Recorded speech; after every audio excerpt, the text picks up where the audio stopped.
Welcome to the Pixelberry Choices podcast, and today we have the power ranking video of all the books that were either active or mainly that were released back in 2021. So here we have all the books from 25th December 2020 to 25th December 2021. So the whole year, and also I have not included any VIP books. So when VIP books get released to non-VIPs, I will include them. So that is either 2022 or 2023, depending on when they're going to be released to us. And let's get started. Do let me know in the comments your thoughts and opinions and your own list. Here is the list. I have 12 books and I will start counting up from bottom to top. So let's go. Let's get started. At number 12, we have The Nanny Affair Book 2. The Nanny Affair Book 2 was released in the summer and it preceded The Nanny Affair Book 1.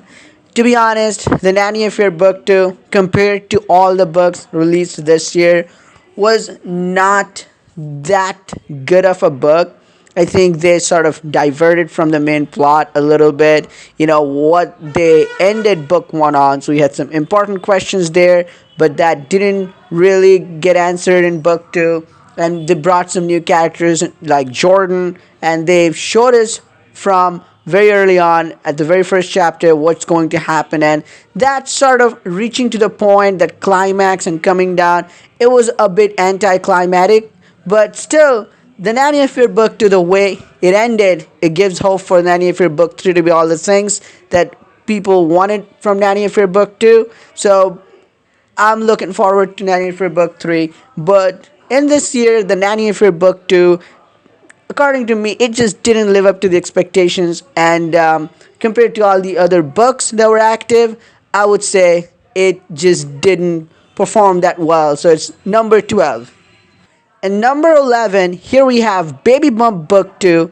And Baby Bump Book 2, it was also active back in February, and it's about our main character who is a pregnant woman and who raises her twin in a small town, and also solves some big problems like election fraud, and also deals with tricky situations, and everything comes down if she's not looking at those things, and everybody's looking up to our main character for help. So I think it's a pretty strong book, Baby Bum Book 2.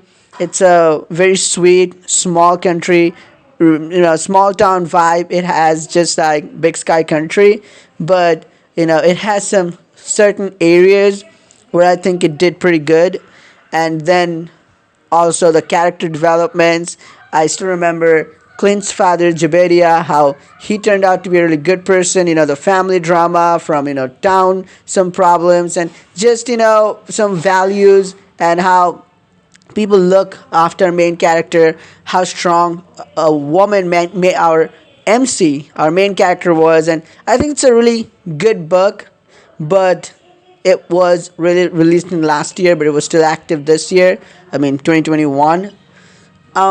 So it's number 11, but if it was released in some other timeline, maybe it would have gotten a bit up. It's a bit down, but that doesn't make it a bad book. It was a really good book, I would say. Baby Bum Book 2, and it's number 11. Number 10, A Very Scandalous Proposal. It was released for non-VIP players in the middle of this year, in the last year. It's not this anymore, it's 2022. So, A Very Scandalous Proposal, a book that is set in England in the modern time, in London specifically, and it has a lot of, diamond scenes where you can know about a romance or an illicit affair of a certain character, and that character is from The Unexpected Heiress. That was also released this year, a mystery book, murder mystery, from a period book which depicts the old times. So I would say A Very Scandalous Proposal, a book where we have a great love interest and some drama we navigate.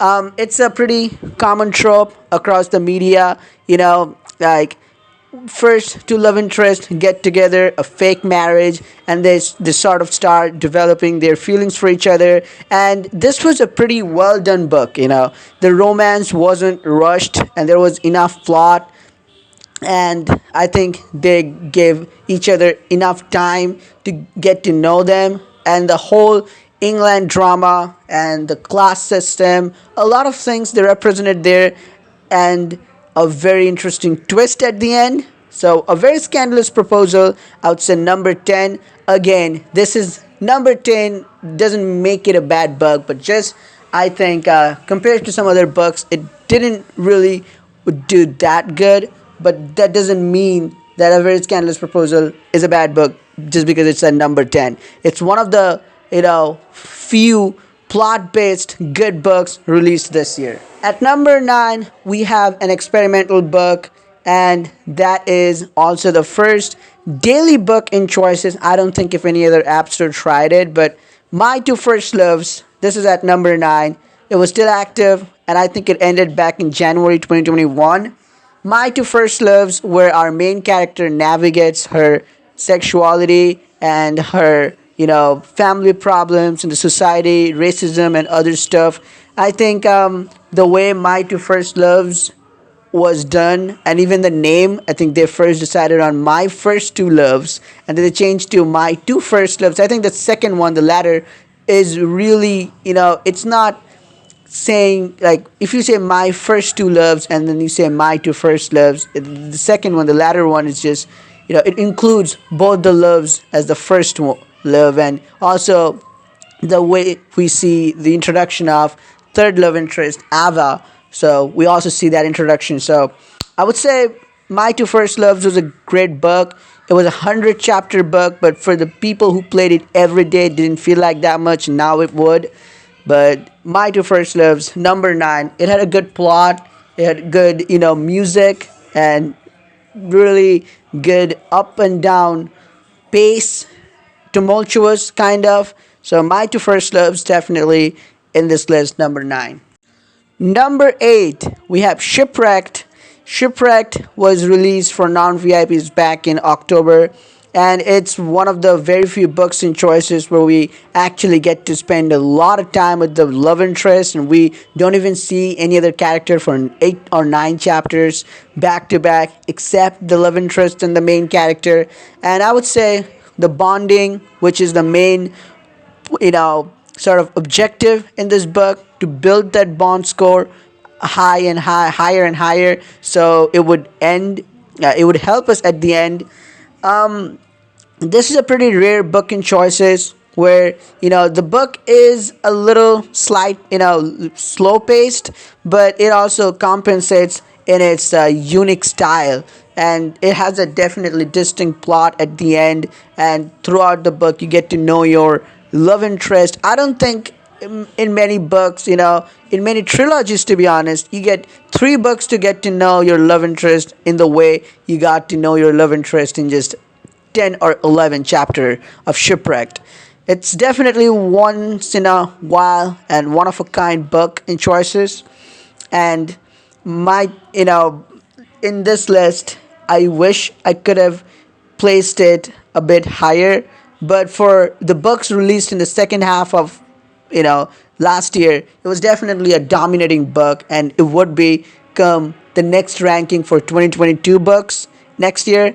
But here it is, Shipwrecked, a very interesting and sweet adventure book, and also a romance book in choices. We have a very, you know, quirky love interest who always up for banter. I absolutely love that. I gotta say, Shipwrecked is a very entertaining book. At number 8. Number 7, Wolf Bride. Wolf Bride, it's a supernatural book, but it also has a love triangle, just like My Two First Loves.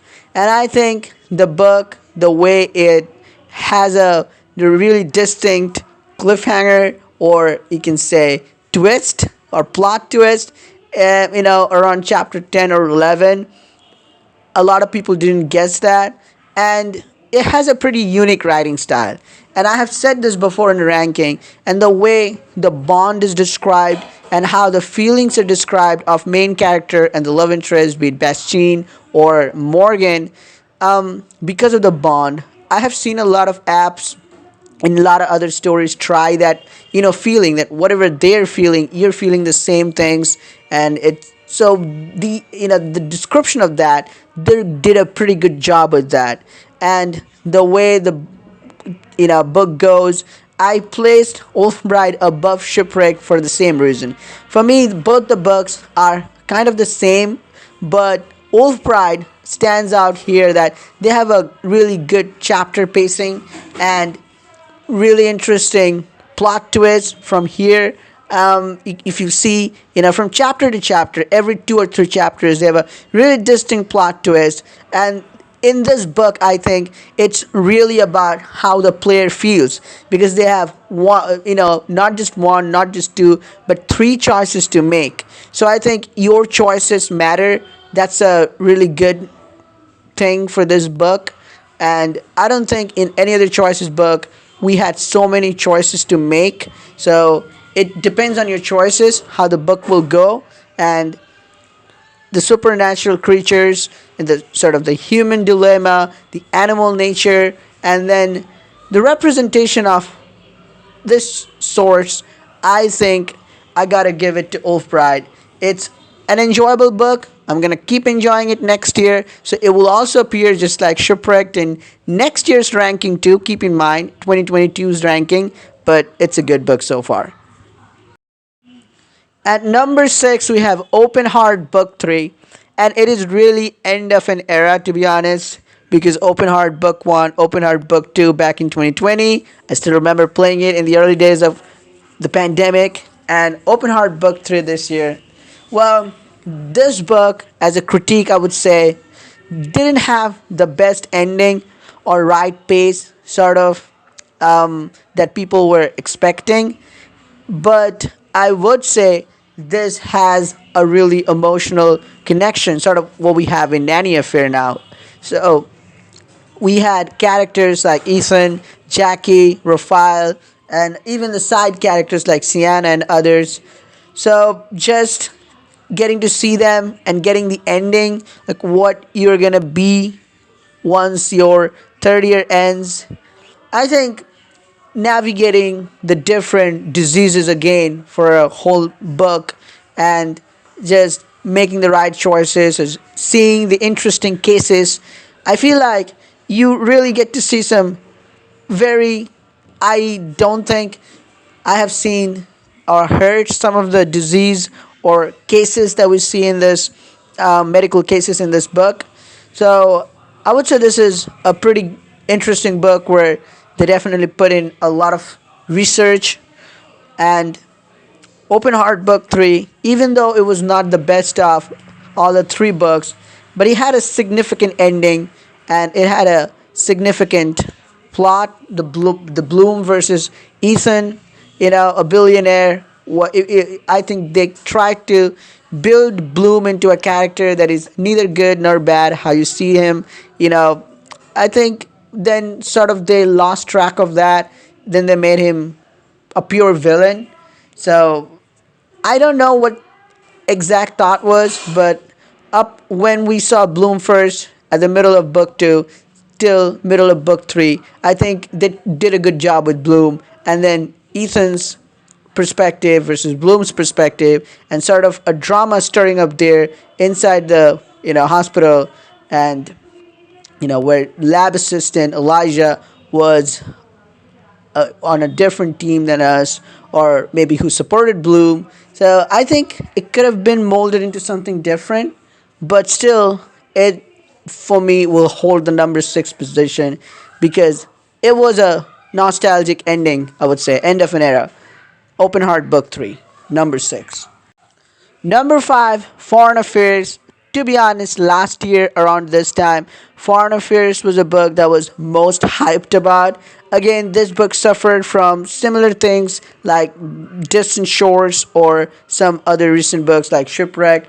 A bit slow paced, but still, this book had a great potential, great characters like Dion, who's our friend, or all the other friends. So I think last year, one of the few books where we get to know our characters not characters, but the side characters are friends in so depth.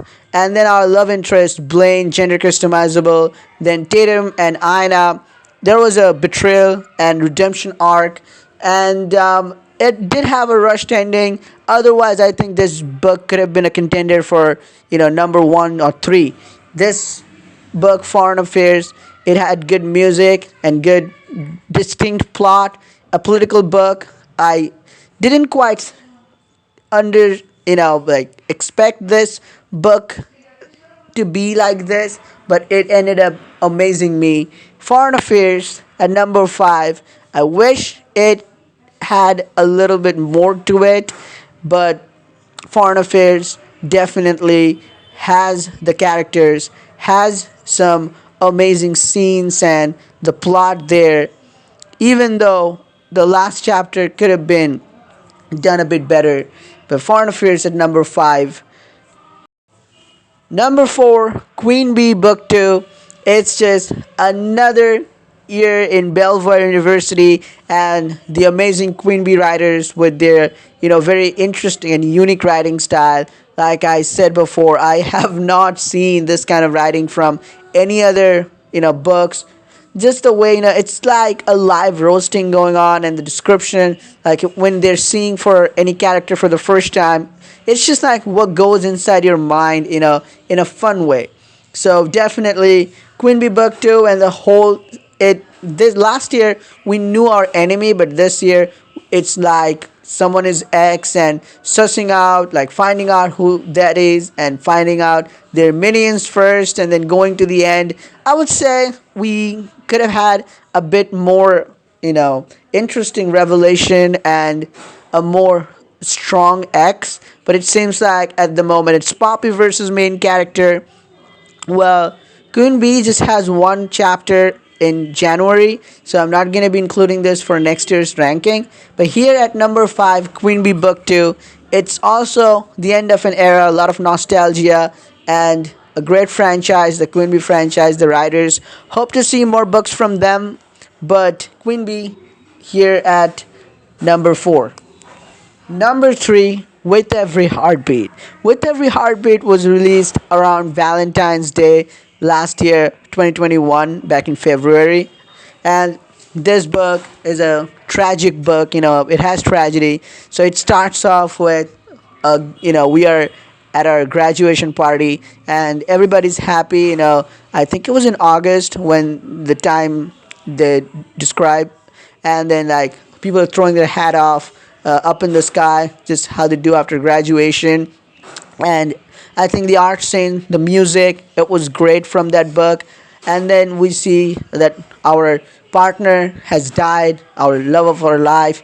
And then we sort of go back in time and we see. So every chapter we start with, we're at the graduation and we're seeing a video clip that our love interest recorded before dying. And we see one part, like talking about some of the days we enjoyed or some of the things we have done in the short time we had with each other.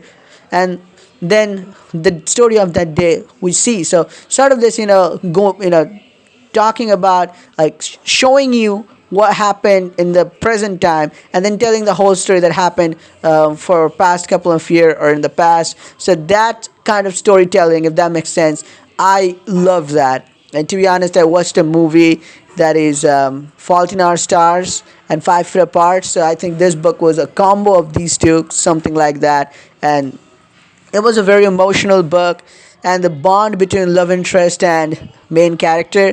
Because if they're going to kill off a character, you're gonna have to be bonded with that character to feel the pain. Otherwise, like if a character like Martin, like something happens with him, let's say, then not a lot of people are gonna feel something, right? So, or any love interest for that matter. So, they did a pretty good job of bonding the player with the love interest.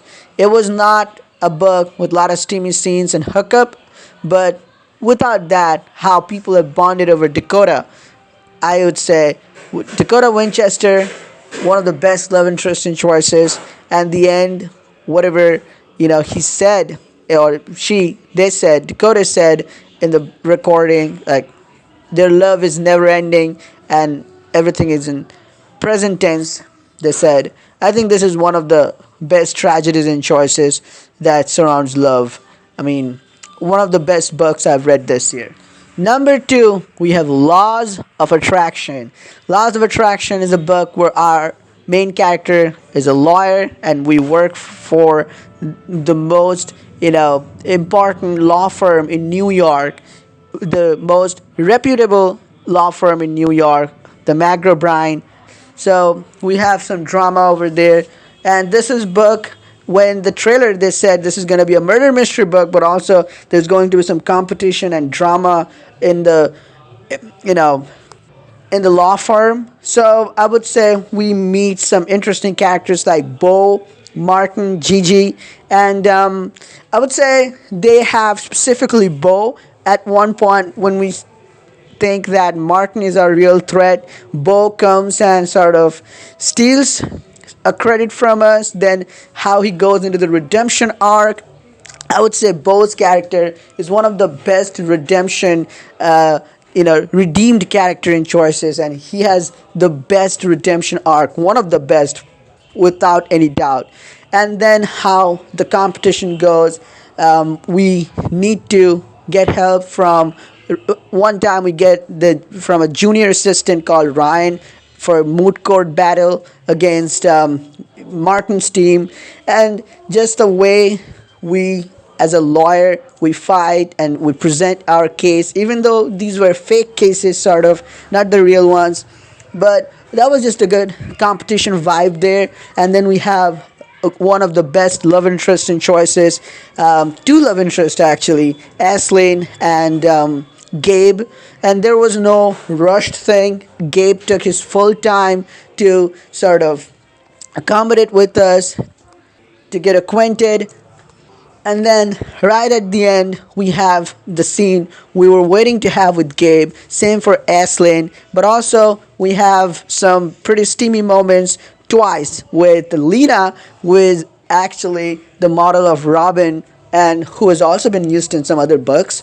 But people wanted to have something with Robin, but in this book, their wish came true, I hope. And then we also have one another firefighter guy, Tyler, and there is also a guy called Will. So we have some pretty, interesting flings and hookup scenes in the whole book. And then also the main murder mystery. It starts after the book comes back from hiatus, chapter 9.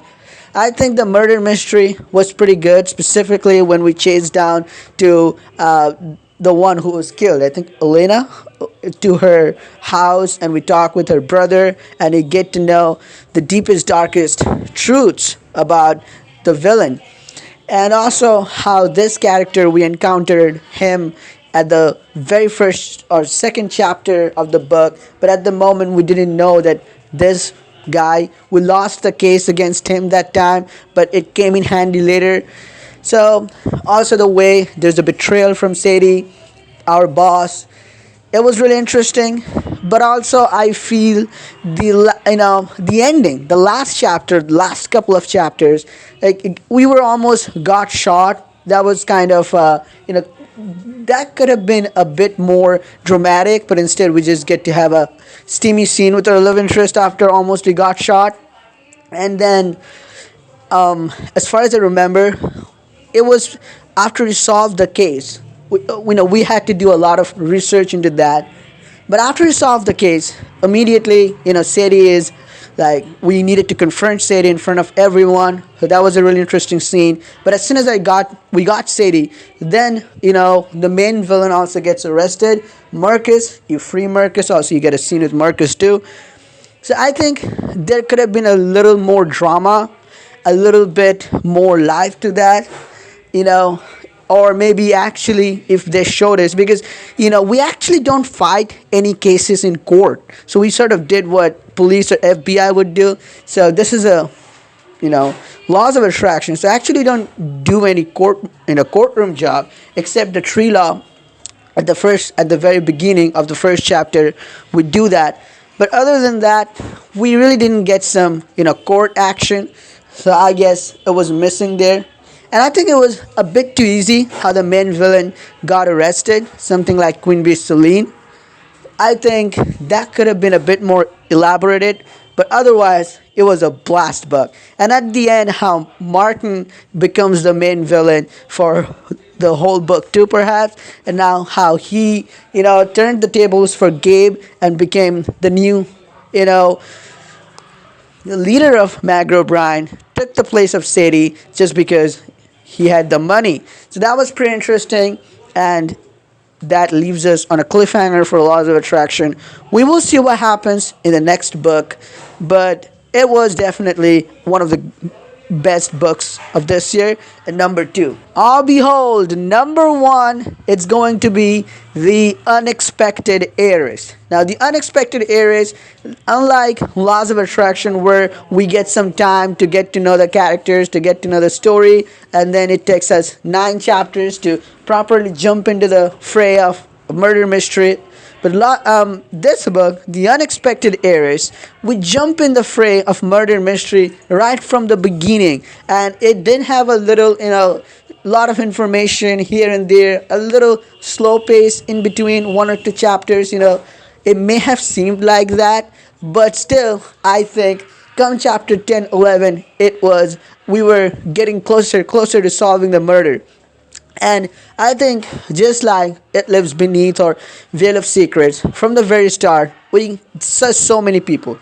We suspect that it's Francis, then we think it's the butler, but then slowly we start thinking like, no, it's not them. We were wrong. We thought Amelia was having an affair. It was again wrong. Amelia was pregnant with that illicit, no, with that person with whom she was illicit, with whom she was having an illicit affair. That was also wrong. And then we found out who Amelia was having an affair with. It was also wrong.